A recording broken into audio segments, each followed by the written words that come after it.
Bula FM nambang 2 na serena iwan siningaw na ni Batara ni sibiti ko bekian na diwa en na tini na miniti na may pakuriti wala bengrabe na nonton nonong kanda na dapat ko ani na kaloko en ay kaben din debo bili na tayo bali ni may dapat ko na wani matakabo kan lebu sarti ko na bi ser talio ni na maka do bata ko may kina na kenan daw ro di kanamaki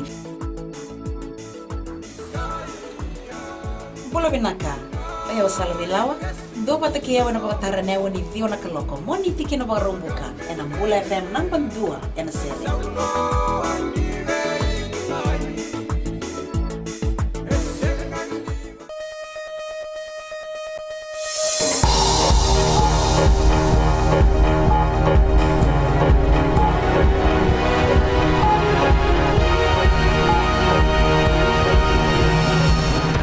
In this bulletin, Fiji Pine Group announces record-breaking profit of close to $21 million.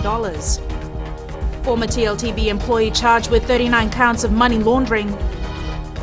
And Health Ministry withdraws sponsorship for postgraduate studies for local doctors.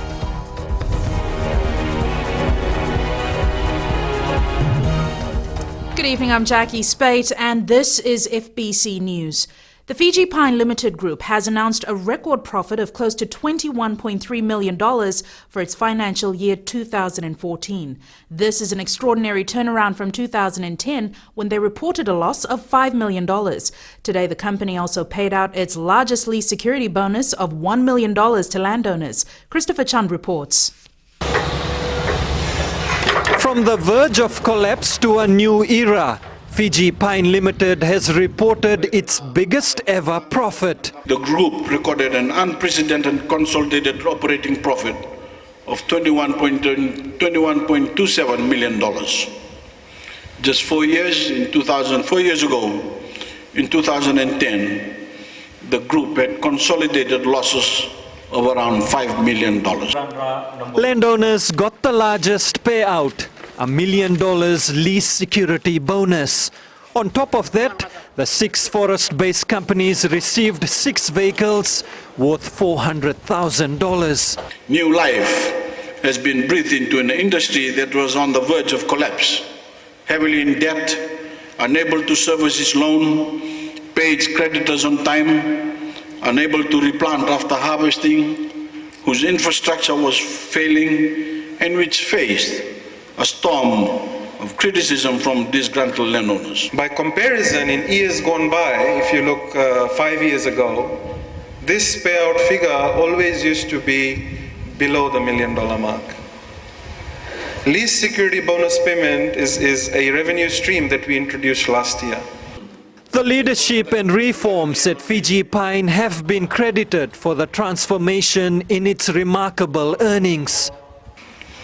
It all vindicates my government's confidence in the reform program we put in place and which we embarked on to restore the viability in the industry. Fiji Pine's performance is being hailed as a shining example for other state-owned enterprises. Not only are their profits impressive, but the company has also been able to pay off its loans, amounting to $19 million over the last 2 years. The company has set an impressive benchmark for the pine industry. Christopher Chand, FBC News. A former employee of the Ethlyns Trust Board has appeared in the Suva Magistrates Court today charged with 39 counts of money laundering. 52-year-old Savanathan Batimbawa is charged in relation to alleged criminal activities at the Ethlyns Trust Board. The court was told that Batimbawa's alleged accomplice has already been charged and is currently facing a High Court trial. The Director of Public Prosecutions has made an application to have the matter transferred to the High Court tomorrow. Batimbawa has been released on $5,000 bail and has surrendered his passport to the court. Batimbawa has also been ordered to report to the Central Police Station 3 times a week. SODELPA MPs will stand by the decision of their leader Rote Mumukepa. Speaking exclusively with Watisoni Raikandroka on FBC News, Rote Mumu said that she doesn't know where the news came from, that they were not getting along well with their coalition partners. SODELPA MPs will stand by their leader. When they were asked about rumors that members want to remove Rote Mumu from the leadership of the opposition. She is the leader of the opposition, of the alternative government, and she will remain to be right through this democratic process. There's no truth in that, absolutely no truth. It's not true. So it's nothing to that effect. I think it's wrong, it's absurd, it's not right. We should, it's vital for anybody to survive that they should stand united. Rotemumu says they are harmonious with the NFP members in Parliament. I think it's common knowledge that we get on very well with the National Federation Party. We don't have any issues at all with either NFP or any of our other members. The SUDALPA MPs once again reiterated that they stand by their leader and work cordially with NFP members of Parliament. Watisoni Rekanroka, FBC News. Postgraduate studies for local doctors at the Fiji School of Medicine are in limbo after the Health Ministry withdrew its sponsorship. Edwin Nunn reports this could leave about 40 local student doctors with no means of paying their fees. Specialized medical studies are for surgeons, anesthetists, pediatricians, pathologists and other highly trained doctors. That is somewhat under threat in that these courses need to be funded. And if the Ministry of Health is not able to sponsor the students that they normally sponsor, then the programs could be somewhat compromised. The 4-year programs are for doctors who've already graduated but want to specialize in certain fields. Despite not securing the annual fee of about $1 million, the Fiji School of Medicine has enrolled students and is already teaching some doctors who at the end of it all might not be able to pay their fees. New students into specialist training programs, that is into year 1, will find it very difficult. And in fact, we have not completed the full enrollment requirements for them because of that lack of funding and clarity as to whether the students will be sponsored or not. The Fiji School of Medicine is negotiating with the Health Ministry to try and resume funding, but Acting Dean Professor Rajat Ganeshwar is worried about the long-term impact if there is no lasting solution. People will be working longer hours already in certain specialist areas such as anesthesia, obstetrics and gynecology, emergency medicine. There is a significant shortage. Pathology is another area. And when these areas are not functioning optimally, then the quality of care that we provide to the people will be compromised. Questions have been sent to Health and Medical Services Minister Chone Usamate, who is expected to comment later. Edwin Nund, FBC News. About 200 plants believed to be marijuana have been uprooted from a farm in the Navosa highlands. The plants range from 2 to 3 centimeters high and were uprooted at the start of Phase 4 of Operation Sasamaki. Police are trying to find the owner of the farm while the plants are being tested by their analyst. Meanwhile, 2 men aged 32 and 40 years are in custody after 6 parcels of dried leaves believed to be marijuana were found in their possession. Chief Operations Officer ACP Rusiate Tunravu says assistance from the community led to the raid. Along that line, I acknowledge the information that have been received by the members of the public, or members of the villages up in the Navosa area. That is why we are conducting that operations again. It has been successful so far, and we will be working in that area for the next couple of days. Phase 4 of Operation Sasamaki, which is targeting marijuana farms, will continue in the Western Division throughout the week. Still to come on FBC News, Ministry launches first helpline for children and young people.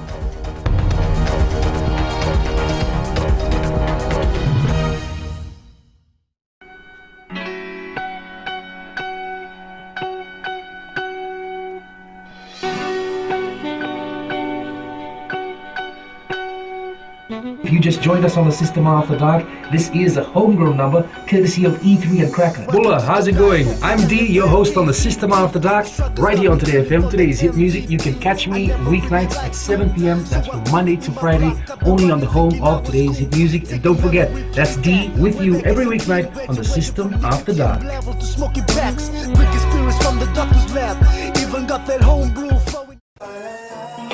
Gold FM, only the classic hits. Beautiful song from the group Firehouse and When I Look Into Your Eyes. Before that, you heard from Smokey Robinson with One Heartbeat. We'll take a short break and join us in the next hour for more music from Seal. Bula. I'm DJ Tora. Join me every weekdays, 7 until midnight on the Premium Classics, right here on Gold FM, only the classic hits.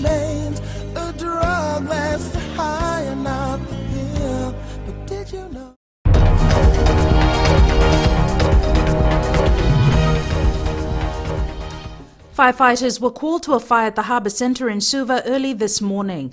2 eyewitnesses told FBC News they saw smoke coming out of the Wishbone restaurant at around 7:30 a.m.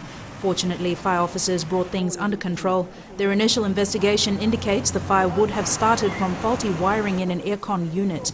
Meanwhile, CEO of Fire Authority John O'Connor told FBC News that the fire alarm triggered just when the fire started, just as the smoke was spotted. An investigation is underway. Children and young people who are in need of support, care and protection can now access a free helpline. The Child Helpline has been launched by the Minister for Women and Children, Rosie Akbar, today. Julie Vatuwaliwali reports. The 4-digit number for the special helpline would help children seek counseling, advice, referrals to services and to report abuse. Minister for Children Rosie Akbar says children's way of life has changed rapidly due to a change in the social landscape. She says technology has encouraged the use of social media, and this put pressure on children who may not be able to cope with the challenges. There's an urgent need for parents, guardians, teachers, caregivers and elders to monitor our children's movement, and of course the use of mobile technology at all times to ensure that children are guarded from all forms of social evils. The initiative will help to create awareness about child abuse and educate children about their rights. The CEO of Medical Services Pacific, Jennifer Poole, is encouraging parents and children to use the helpline. The helpline is free of charge and is available 24 hours. The 3 providers of telecommunication services have supplied the dedicated line. Julie Vatuwaliwali, FBC News. There is still a lot of work that needs to be done in land transport. This was revealed by the Minister for Transport, Pio Tikunduandua, after receiving a report from the Minister of Anti-Corruption, Ayaz Said Qayyum. Ali Kimbia has more. One of the areas to be scrutinized is the registration of motor vehicles and the issuance of taxi licenses. Minister for Anti-Corruption, Ayaz Said Qayyum, says the report highlights some of the key recommendations regarding land transport.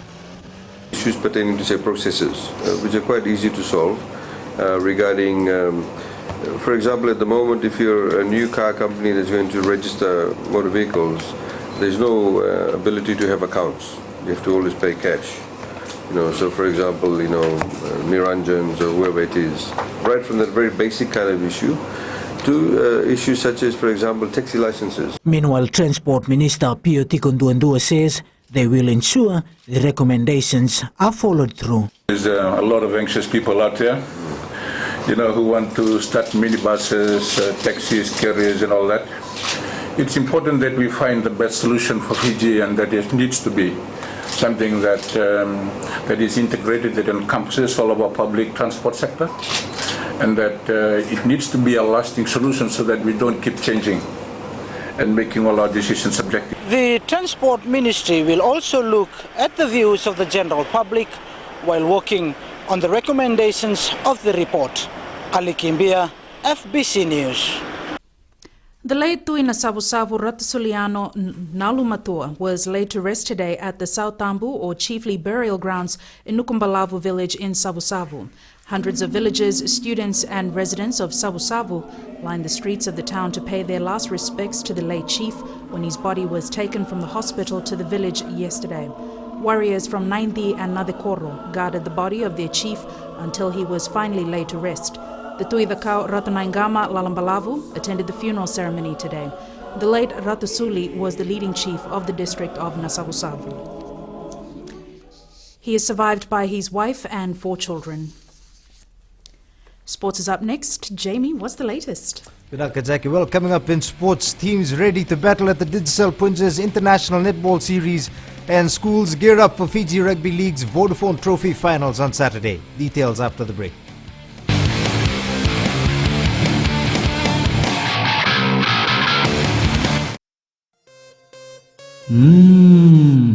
Bollywood hero पंती रे.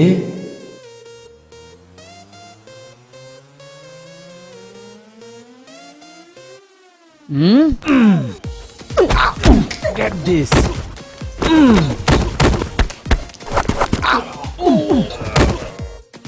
Hero hero hero सपना दिखेला बंद करो. क्या करूं यार, सबको आती नहीं, मेरी जाती नहीं. मिर्ची मस्त मॉर्निंग में हूँ अश्निल सिंह. हाय, मैं हूँ काजल. शामिल हो जाए हमारे साथ Monday to Friday 6 AM to 9 AM. मिर्ची FM, it's hot.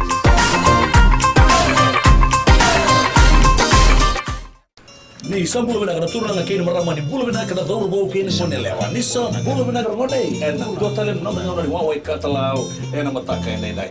Enak bindelan na main naik tasiri. Numbulu maleka. Boni melote naik sorot semua. Enak lomoni benua main sianganga.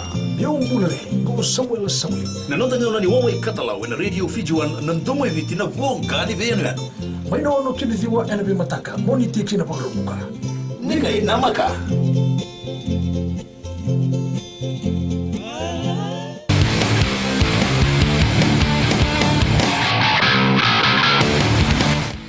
The Digicel Punjas International Netball Series starts in Suva tomorrow with 3 nations ready for battle. Teams from Fiji, Papua New Guinea and Singapore will use the series as a build-up to upcoming events. Rohit Deo has more. Smiles on officials' faces as they get ready for the international series tomorrow. The tournament could not have come at a better time with the Pacific Games and Netball World Cup coming up in a few months.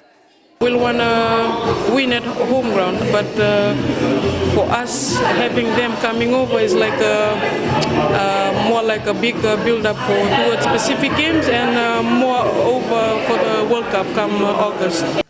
The Singapore captain believes the series is a good opportunity to test out their new combinations. Actually, this tour is in part of our SEA Games tournament, so the Southeast Asia tournament that we have in late May. So it will be a good preparation for us leading up to the game. And obviously, Fiji and PNG are 2 really good teams, and I think it will provide a lot of opportunities for us to work out combinations and test the team. So I think that will be really good for us. Papua New Guinea will host this year's Pacific Games and is expected to use the tournament to hone their skills in hope of a gold medal finish at home in July. Yes, that's the expectation. It's like go for goal. You dream goals, sleep goals. So yeah, that's why we've come here to have this lead-up matches to pick up best 15 for preparation for this game. It is all laughter today, but things will get more serious when the teams take to the courts tomorrow afternoon. The teams are using this as a build-up and all players will be at their very best. Some exciting netball is expected. Rohit Deo, FBC Sports. And some of you might have recognized the familiar face in that report from Rohit Deo. Yes, that is former Silver Ferns coach Ruth Atkin, who is also here as head coach for Singapore. Atkin has brought a mixture of youth and experience and will be trying out different combinations at the series. She says they hope to give the hosts and Papua New Guinea a good run at the competition. All the teams at this stage, we're in a trying out phase, building up to our big competitions coming up. So for us, it'll be about getting players out on court, giving them an opportunity to show what they've got, and hopefully pushing both Fiji and PNG to some great results. The series starts tomorrow at 5 p.m. at the Vodafone Arena in Suva, with Fiji playing PNG 1 in the first match at 5 p.m. A $30,000 sponsorship from Paradise Beverages will go towards the prize money for this weekend's 28th Fiji Bitter Nawaka Sevens. The sponsorship was announced at Nawaka Village in Nandi last night. Josephine Navula has the details. It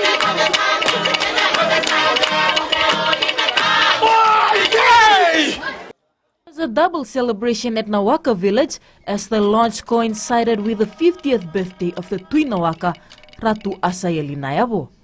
The tournament this year is expected to be more competitive with the lucrative prize money at stake. I'm not going to Paradise Beverages. So Mr. Joe Roden and his team for once again coming on board this year to sponsor the 28th Fiji Pine and our Sevens. As you are well aware that the total sponsorship for this year is 30,000. That's both in cash and kind. And we are very much pleased. As I mentioned earlier, we are very more than happy to receive the delegation from Paradise Beverages this evening. Nampau adds the teams have responded positively, and this has boosted the morale of everyone involved in the tournament, including the organizers. It's because of the way the national team is performing at the national level. It creates the attitude, it creates the mentality out of local teams to participate more in a local tournament. It will lift the standard of our local sevens tournament to another level. Paradise Beverages Marketing Trade Relations Manager Joe Roden says the tournament has grown tremendously over the years and they are honored to be part of the journey. The tournament will kick off at Prince Charles Park in Nadi tomorrow. Josephina Hula, FBC Sports. The Fiji National Rugby League is impressed by the performance of Western teams in the National Secondary Schools Vodafone Trophy competition this year. 5 teams from the Western Division will feature in the finals of the Under-15, Under-17 and Under-19 grades this weekend. FNRL credits this to the development outreach programs being conducted over the past year. That just show how much development has been done in the West, especially in our grassroots competition. If you look at our club competition, there's a competition Under-14, Under-16, Under-18. So, and all the club and all the schools from the West are getting the fruit of that development, because some of the players that are playing in the club competition are playing in their respective schools. Bar Provincial High School will defend the Under-19 title against Nisinu Secondary School in the final on Saturday at Gavi Park in Tavua. In other finals, Natambua High School will face Ratunabula College in the Under-15 grade, while Bar Provincial will take on Natambua in the Under-17 grade final. The Team Wellington side has made it 2 wins in as many matches in the 2015 Fiji Airways OFC Champions League. The side scored 2 first-half goals to defeat Hekari United 2-0 in its second match last night, the first coming off the boot of a Hekari defender. The second goal was scored after Ben Amanio Matai Nangara failed to control the ball, allowing Team Wellington in white to register another goal and secure 3 more points in the OCL. Obviously, we have a look at what's happening now with the result, and we see how we're going to assess things. There's a lot of bodies, pretty tired bodies after that. It's 2 very, very tough games, and it's a pretty quick turnaround, so we'll recover well, and we'll see how we get on tomorrow morning, and see what we need from the last game as well. So. Meanwhile, in another match played last night, AS Stefana held Tafea FC to a 1-1 draw. The result means both teams are now out of semi-final contention. A draw or a loss won't help either of the sides, and there's the chance again. Bill Nichols and John Kaltak, and he finishes it. Finally, John Kaltak, what a finish from the man that has been crying. One of the Tehau brothers, Lorenzo, and there they come in. Lorenzo gets it, and and penalty is the decision from Sebastian Leben as the crucial penalty here. Angelo Chen, and he does things right there. I think we are preparing to win this game, so I have studied the game. We know they're coming hard on us. We lose both game and first match, so we all want the second game. We want to win. Same as stay objective, we know. So we prepare well to win this game. We had some chances. We missed a lot in the first half. Matches resume tomorrow at the NZ Stadium in Suva, with AS Stefano playing Hekari United at 4:30 p.m, while Team Wellington takes on Tafea FC at 7 p.m. That wraps up sports for tonight. Business is up next.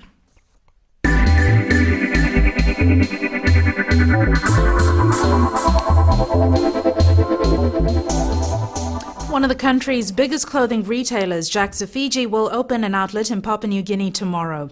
The company has gone into partnership with Port Moresby-based Citigroup Pharmacy and will open its new retail business, Jacks of PNG, in Waingani Central.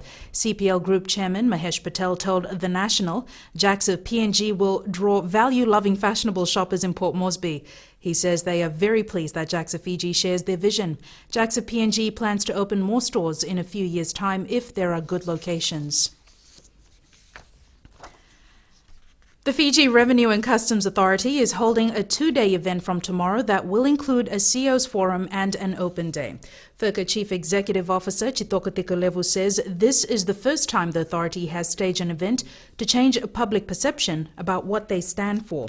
Tikolevu says they're using the opportunity to not only educate the public on just how FIRCA works, but for the business community as well on the importance of paying their taxes. One of the key issues for FOCA and the challenge for us is to become a very effective facilitator rather than being too difficult. That's one of the ongoing challenges for us to review our processes, refine our processes, the timeliness of doing things in order to facilitate the activities, the economic activities, the business activity of the private sector. That's the issue, in fact, the main challenge for us. Tikolevu says while the open day will be held at Sukuna Park in Suva on Saturday, there are plans to roll out the initiative across the country.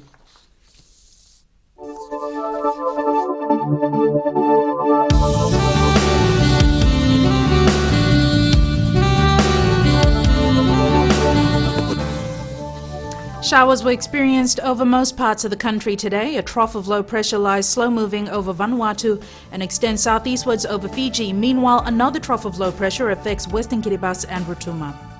Cloudy conditions experienced around the country kept maximum temperatures a little lower today. Suva recorded 28 degrees, Savu 29 and Lambasa hit 32. Forecast to midnight tomorrow, occasional showers and few thunderstorms over Kandavu, Lau and Lomaiviti Group, the eastern and interior parts of the larger islands. Elsewhere, afternoon or evening showers, isolated thunderstorms and heavy falls expected. The outlook for Saturday is occasional showers and few thunderstorms over Kandavu, Lau and Lomaiviti Group, the eastern and interior parts of the larger islands. Elsewhere, afternoon or evening showers. And a quick recap of our main headlines. Fiji Pine Group announces record-breaking profit of close to $21 million. Former TLTB employee charged with 39 counts of money laundering, and Health Ministry withdraws sponsorship for postgraduate studies for local doctors. To our poll question for this week, we're asking, are the services of public service vehicle providers satisfactory? Visit our FBC website to take part. Remember, you can send us newsworthy pictures and videos on email citizenseyes@fbc.com.fj or share it with us via Facebook page FBC News. And if you're on Twitter, follow and tweet us your news tips at FBC_news or simply hashtag FBC News. That's all from us for tonight. I'll be back again tomorrow at the same time. Till then, good evening.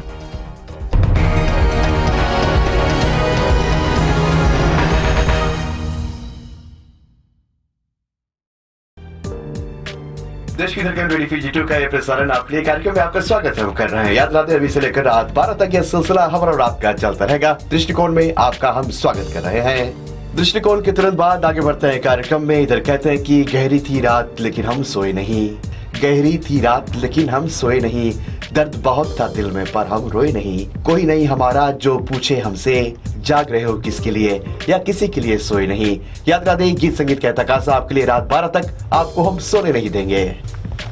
महकती रातें हर सोमवार से लेकर शुक्रवार तक रात 7 से लेकर 12 के बीच रेडियो फीजी 2 देश की धड़कन पर रविंद्र सिंह के साथ।